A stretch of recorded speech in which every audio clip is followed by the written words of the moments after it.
dari kelas 1210 dan saya sebagai sutradara drama dari kelas 1210. Saya sebagai asisten sutradara. Dan saya sebagai produser dari kelas 12. Selamat menyaksikan drama Ali Wahana Legenda Danau Toba dengan judul Satu Kalimat Seribu Luka.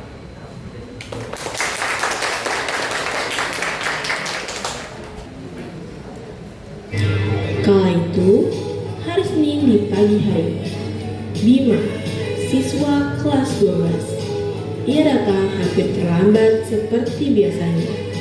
Ribuan alasan ia lontarkan kepada guru piket agar diizinkan masuk. Pak, tunggu dulu Pak. Aduh, kebiasaan kamu Bim. 1 menit lagi loh tutup gerbang. Kamu baru masuk. Tolong Pak, tadi saya kesiangan bangunnya. Itu aja terus alasan kamu. Yaudah, cepet masuk. Paling kamu dihukum oleh Bu Tias. Anopis atau non pisan Pak Aryo Kasep.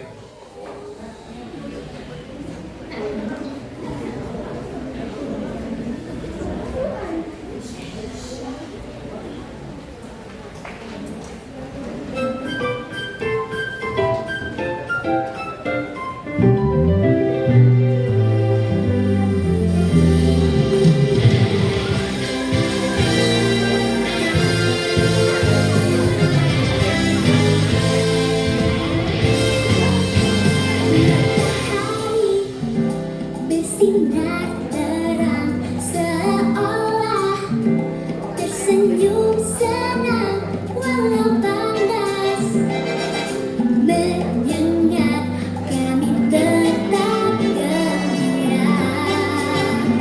Daun-daun bergerak riang seiring dengan langkahku bebas lari berkejaran bersama kawan tersayang.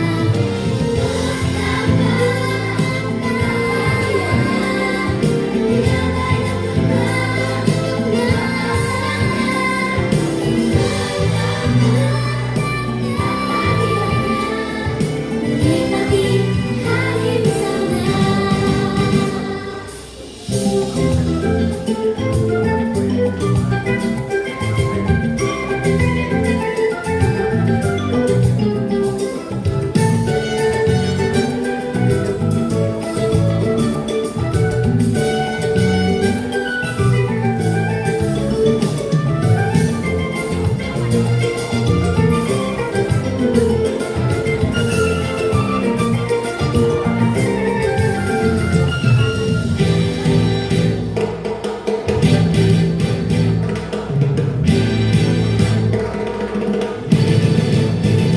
Daun-daun bergerak riang seiring dengan langkahku bebas lari berkejaran bersama kawan tersayang.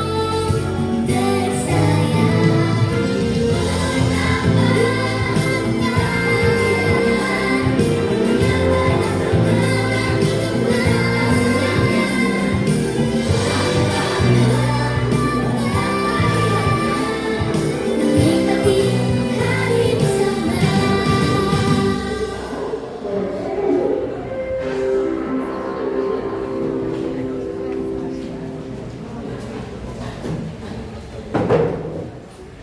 Amara, siswi pindahan dari daerah Sumatera.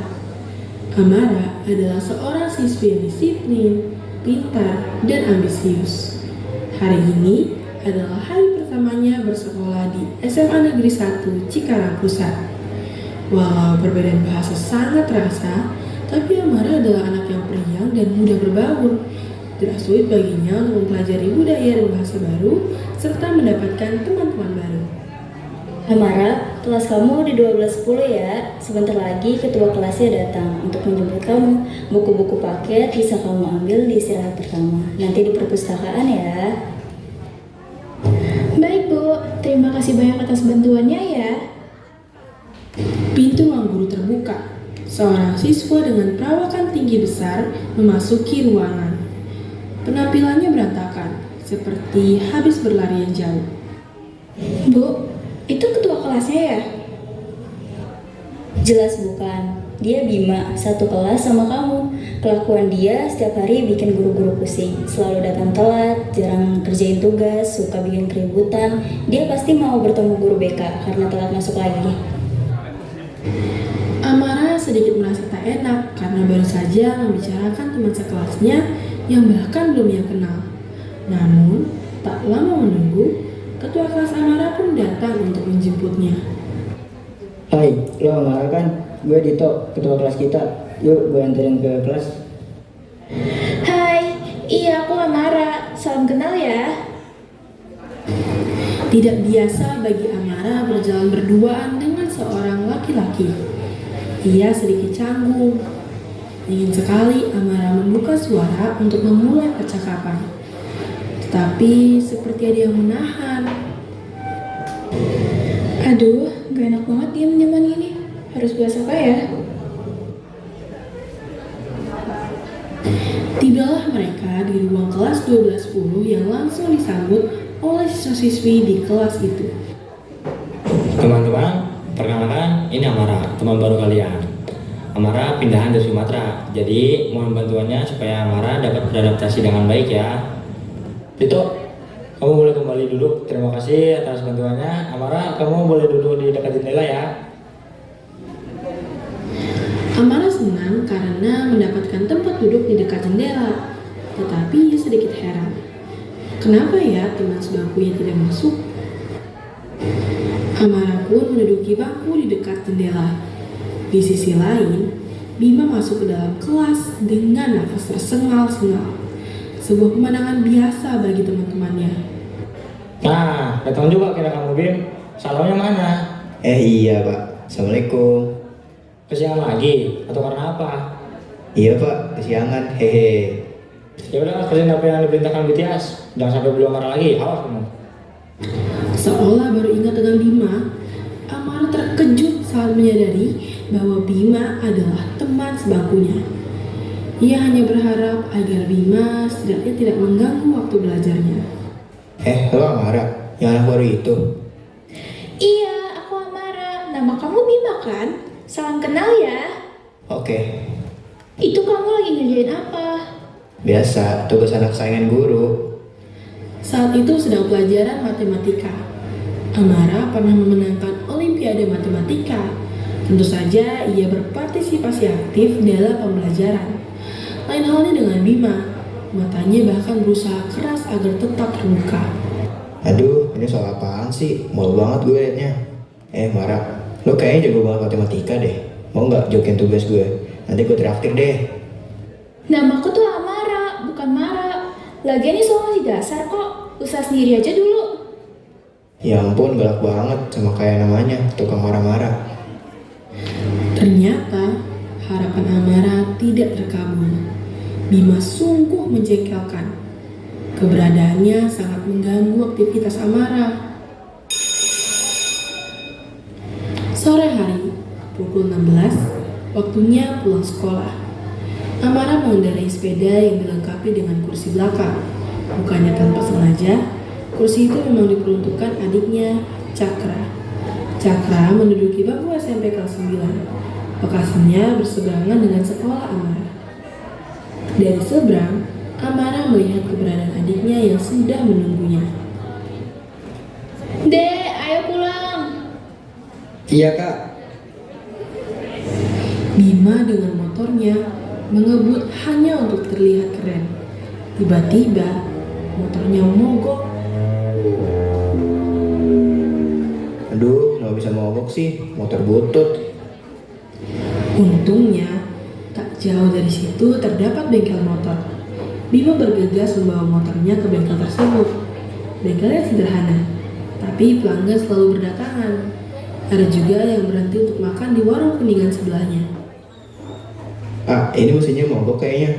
Tolong dicek ya, nanti kasih aja rincian biayanya. Bima yang lapar pun menghampiri warung kuningan di sebelah bengkel. Di depannya tertera tulisan Warung Kuningan Amara. Tapi Bima tidak memikirkan tulisan tersebut. Ia terlalu lapar. Teh, nasi sama pepes ikannya satu ya.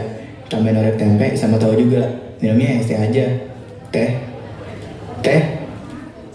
Penjual itu terjatuh pingsan tepat setelah Bima memesan.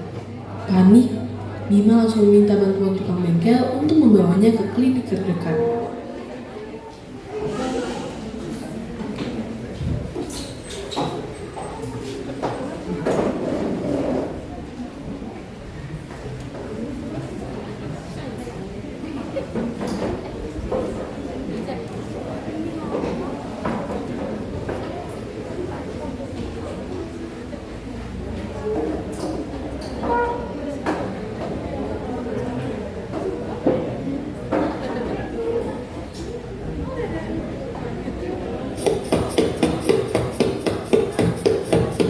Ama mana Bim?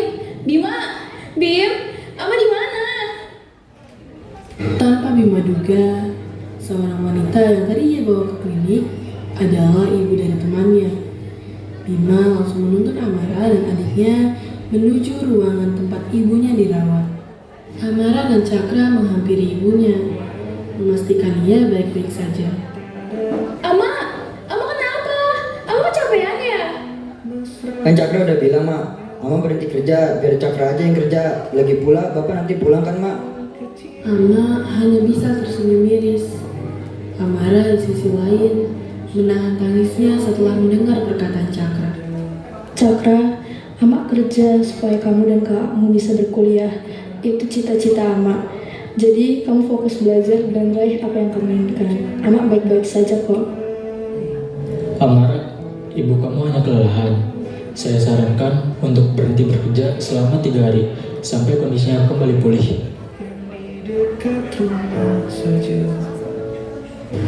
Keluar dari ruangan dengan perasaan sedikit lega, Bima pun bertanya kepada Amara. Mara, jadi warung kuningan itu punya lo? Bukannya lo dari Sumatera? Iya, aku emang dari Sumatera. Semenjak abahku meninggal, kami pindah ke Bandung untuk memulai dari awal. Kebetulan, Abah punya teman di sini dan pernah belajar masakan Sunda. Warung kuningan itu satu-satunya penghasilan kita. Bima yang biasanya menghambur-hamburkan uangnya, ia tertegun. Bim, aku mohon banget, jangan ceritain latar belakangku ke teman-teman ya. Jangan juga bilang abahku sudah meninggal di depan adikku. Ia pernah mengalami trauma berat, bahkan sampai harus dirawat. Iya Mar, gue mohon maaf banget ya kalau hari ini bikin lo jengkel. Biaya perawatan mama lo udah gue bayarin, anggap aja nih bentuk permintaan maaf. Makasih banyak ya Bim. Kalau kamu masih butuh bantuan belajar, aku siap bantu kok. Ya, maunya bantuan berbentuk jawaban aja boleh. Kalau itu sih, aku nggak mau. Hehe, bercanda kok.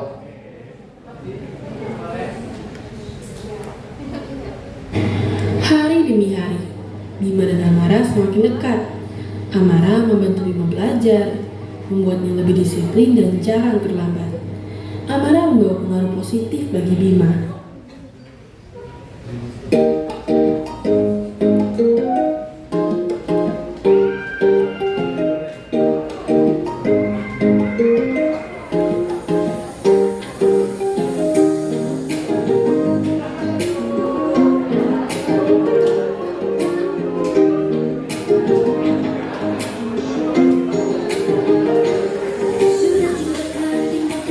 Semua persoalan waktu kita sejarah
Hari itu, suatu hal terjadi dan merubah kehidupan Bima. Ia datang terlambat, dan di saat bersamaan, Cakra memanggilnya dari luar pagar. Kamu tuh Bim, bisanya bikin susah aja setiap hari. Uang tabungan selalu habis. Mau jadi apa kamu nanti? Pokoknya minggu ini kamu tidak dapat uang saku. Kesal, Bima membanting handphonenya. Pikirannya semakin kalut. Ingin sekali ia berteriak saat itu. Kak Bima, aku boleh nitip tas bekal Kak Amara gak? Kak Bima, Kak. Apaan sih? Ganggu orang aja pagi-pagi. Pantesan bapak lo ninggalin lo. Nyusahin orang aja bisanya. Maksudnya Kak? Entah sejak kapan Amara berada di dekat situ, yang pasti ia mendengar perkataan Bima barusan. Kecewa, Amara langsung pergi bersama Cakra, meninggalkan Bima. Bima tertegun. Ia baru sadar, tidak seharusnya ia mengucapkan hal tersebut. Berhari-hari tidak ada kabar dari Amara maupun Cakra. Mereka tidak masuk sekolah, warungnya tutup, benar-benar menghilang. Hanya meninggalkan rasa sesal dalam diri Bima.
Bima teringat akan sesuatu. Cakra memiliki trauma berat. Ia langsung bergegas pergi ke rumah sakit. Teh, ada pasien atas nama Cakra nggak di sini? Dia punya trauma. Kayaknya dirawat dari 2 hari lalu. Sebentar ya, saya cek dulu. Mohon maaf, tidak ada pasien dengan nama Cakra di sini. Teh, di sini ada pasien atas nama Cakra gak? Harusnya dia dirawat dari 2 hari lalu. Di ruangan mana, Teh? Ruangannya di sebelah sana ya. Bima bergegas menuju ruangan tersebut. Ruang rawat inap sederhana, kelas 3. Pelayanannya tidak cukup baik. Di sana ia menemukan Amara dan adiknya yang sedang dirawat karena serangan panik. Amara, gue minta maaf banget udah ngomong begitu ke Cakra. Harusnya gue ngomong begitu ke dia. Aku udah maafin kamu, Bim. Tapi tolong banget, jangan cari aku lagi. Cukup sesali semua yang kamu lakuin dan jadi pribadi yang lebih baik lagi. Bima menyadari apa yang telah ia perbuat dapat mencelakai orang, bahkan hal sekecil apapun. Ia keluar dari rumah sakit dan pulang dengan keadaan basah kuyup karena menerjang hujan deras. Ia seperti tenggelam dalam penyesalan atas perbuatannya. Jagalah lisanmu, jangan sampai menjadi alasan orang lain tersakiti.